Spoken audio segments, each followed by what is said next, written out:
네, 오늘은 누가복음 19장 28절에서 40절까지 보겠습니다. 오늘 본문은 예수님께서 나귀를 타시고 예루살렘에 입성하는 내용입니다. 이제 예수님은 십자가에서 죽기까지 이제 7일간의 시간이 남아 있습니다. 오늘 본문에 나귀를 타고 예루살렘에 입성하는 것이 왜 이렇게 중요하냐 하면요, 이 사건이 스가랴 9장 9절의 예언의 말씀을 성취하는 것이기 때문입니다. 이제 오늘 본문을 통해서 스가랴 9장 9절의 말씀이 성취가 됩니다. 읽어보겠습니다. 시온에 따라 크게 기뻐할지어다. 예루살렘에 따라 즐거이 부를지어다. 보라, 내 왕이 내게 임하시나니 그는 공의로우시며 구원을 베푸시며 겸손하여 나귀를 타시나니 나귀의 작은 것 곧 나귀 새끼니라. 이제 오늘 본문에 보면 예수님께서 나귀 새끼를 타고 예루살렘으로 들어가십니다. 예수님께서 가시는 그 길에 수많은 인파가 몰려 나왔습니다. 그리고 예수님을 열렬히 환영을 합니다. 심지어 예수님 가시는 그 길에 겉옷을 벗어서 깔아서, 오늘날 보면 시상식에서 레드카펫을 깔아주잖아요.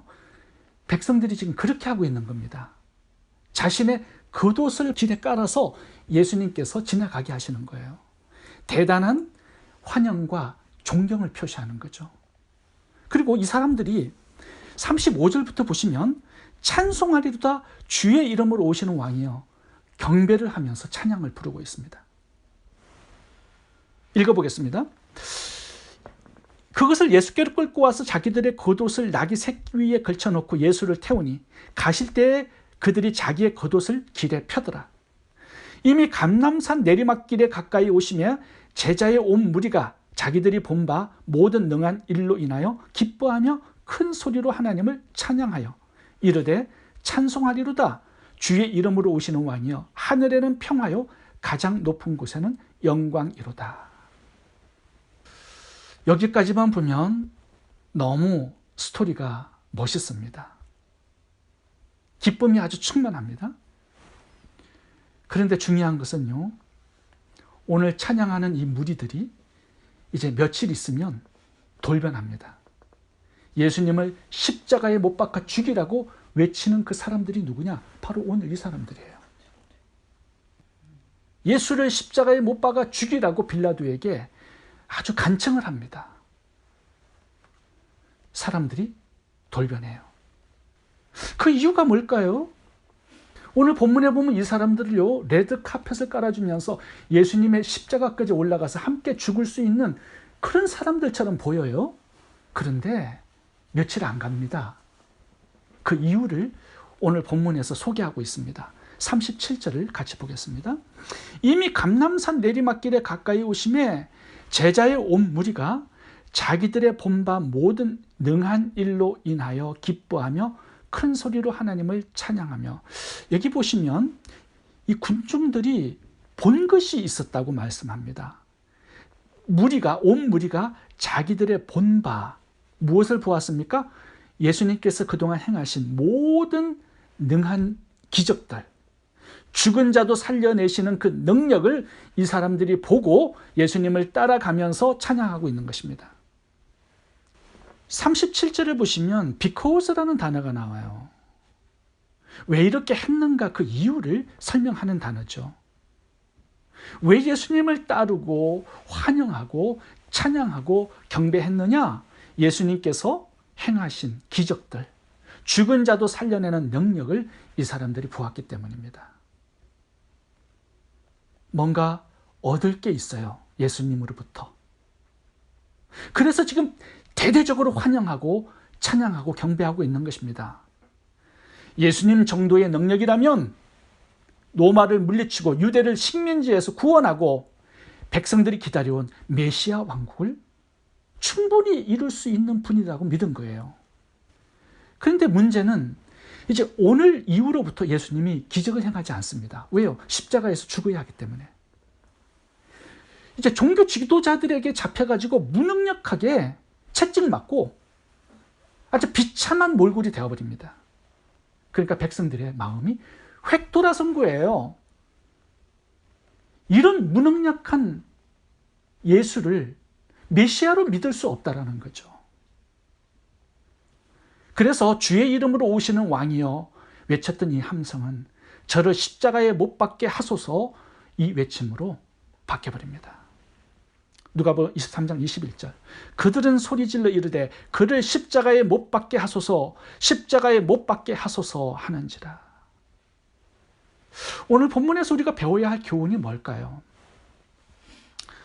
오늘 본문에 나오는 군중들처럼 예수님의 겉모습을 보고 어떤 이익 때문에 주님을 따라가서는 안 된다는 겁니다. 예수님의 기적과 능력만 보고 어떤 이익만 기대하고 따르지 말라는 겁니다. 예수님을 따르고 찬양하고 경배하는 것보다 더 중요한 것, 그것은 예수님이 스가랴 9장 9절의 예언의 말씀을 성취하는 그 메시아, 그 구원자임을 성경을 통해서 확인하라는 것입니다. 그래서 예수님을 인격적으로 나의 구원자, 나의 메시아, 나의 하나님으로 믿고 영접하는 것, 이것이 중요하다는 거예요. 예수님과의 개인적인 친밀함, 그 관계, 이것이 예수님을 위해서 겉옷을 깔아드리고 찬양하고 경배하는 것보다 우선에 와야 된다는 것입니다. 제가 어제 문화 비유와 달란트 비유를 설교를 했죠. 이윤을 남기고 못 남기는 것보다 더 중요한 거, 주인을 사랑하는 마음입니다. 주인을 존중하는 마음입니다. 그 마음이 어떤 사역보다, 어떤 이윤을 남기는 장사보다 우선에 와야 된다는 것입니다.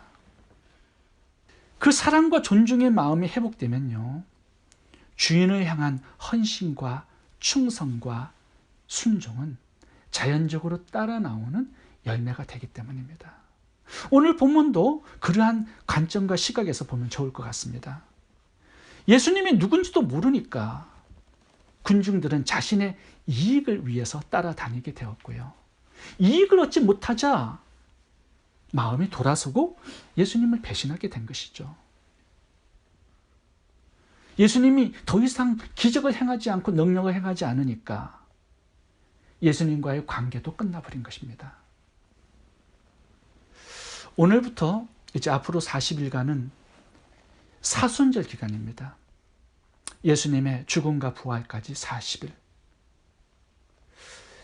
이 사순절 기간 동안에 깊이 예수님을 묵상하고 공부하고 연구해서 예수님이 왜 죽으셨는지, 왜 부활하셨는지 그 의미를 깊이 깨닫고 내 개인적인 그런 하나님, 내 개인적인 구원자 메시아로 다시 한번 확인하고 믿고 나의 삶을 하나님께 헌신하는 그런 사순절 기간이 될 수 있기를 바랍니다. 오늘 본문에서 또 하나의 교훈을 살펴보겠습니다. 그것은 섬김의 기회를 붙들라는 겁니다. 오늘 본문에 예수님께 나귀를 내어드린 나귀 주인이 나옵니다. 30절부터 읽어보겠습니다. 이르시되 너희는 맞은편 마을로 가라. 그리고 들어가면 아직 아무도 타보지 않은 나귀 새끼가 메어 있는 것을 보리니 풀어 끌고 오라. 만일 누가 너희에게 어찌하여 푸느냐 묻거든 말하기를 주가 쓰시겠다 하라매 보내심을 받은 자들이 가서 그 말씀하신 대로 만난지라. 나귀 새끼를 풀 때에 그 임자들이 이르되 어찌하여 나귀 새끼를 푸느냐 대답하되 주께서 쓰시겠다 하고 그것을 예수께로 끌고 와서. 예수님은 7일 후면은 이제 십자가에서 달려 죽습니다. 오늘 이 나귀 주인은 예수님을 섬길 수 있는 마지막 유일한 기회를 얻은 겁니다. 또한 스가랴 9장 9절에 나오는 하나님의 말씀을 성취할 수 있는 주인공이 되는 기회도 얻었습니다. 그런데 문제는 자신의 나귀를 내어줄 수 있는가 하는 것이에요. 지금 제자들이 허락도 없이 자신의 나귀를 지금 끌고 가려고 하고 있습니다. 그 모습을 보고 따져서 묻는 거예요. 너희들 어찌하여 내 나귀 새끼를 푸느냐? 그러자 제자들이 대답을 합니다. 주께서 쓰시겠다. 주인이 쓰시겠다. 단 한마디에 나귀를 토달지 않고 내어준 겁니다.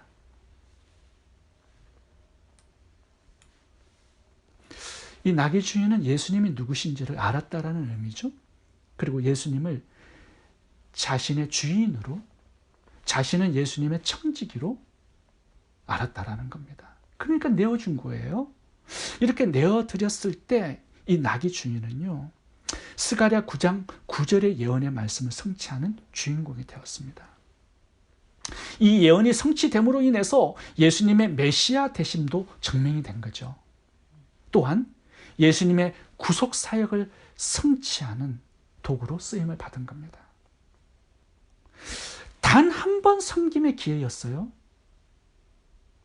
나귀 주인은 그 기회를 자신의 것으로 붙들었습니다. 기회를 붙드는 게 굉장히 중요하다라는 교훈을 주고 있습니다. 만약 나귀 주인이 이 기회를 놓쳤다면 영원히 예수님을 섬길 수 있는 기회는 다시 찾아오지 않았을 겁니다. 성경에는 예수님을 섬긴 사람들이 많이 나옵니다. 전부 다 단 한 번의 기회를 붙든 사람들이에요. 마리아 보세요. 자신의 옥합을 깨뜨려 예수님의 장사를 준비하는 기회를 붙들었습니다. 유일한 기회였죠. 단 한 번의 기회였습니다. 구레네 시몬은 예수님께서 십자가를 지고 가시다가 골고다 언덕에서 쓰러지자 예수님의 십자가를 대신 지고 마지막 주님을 섬길 기회를 붙잡습니다. 아리마대 요셉은 어떻습니까? 예수님께서 십자가에 죽은 후에 그 시신을 가져다가 자신의 무덤에 안치합니다. 아리마대 요셉은요, 이사야 53장 9절의 말씀을 성취하는 주인공이 되었습니다. 그 무덤이 악인과 함께 되었으며 그 묘실이 부자와 함께 되었도다. 이 말씀을 성취하게 된 거죠. 우리가 80년의 생애를 살고 있습니다. 그 80년 동안 주님을 섬길 수 있는 기회가 몇 번이나 찾아올까요? 우리의 건강, 재물, 시간 항상 있는 게 아닙니다. 구제, 전도, 선교에 헌신할 수 있는 기회도 항상 있는 게 아닙니다. 주님이 맡기신 문화와 달란트를 가지고 이 섬김의 기회를 잘 붙들 수 있기를 바랍니다. 그렇다면 주님을 섬기는 자들에게 주시는 축복이 뭘까요? 첫 번째는 풀어주신다는 겁니다.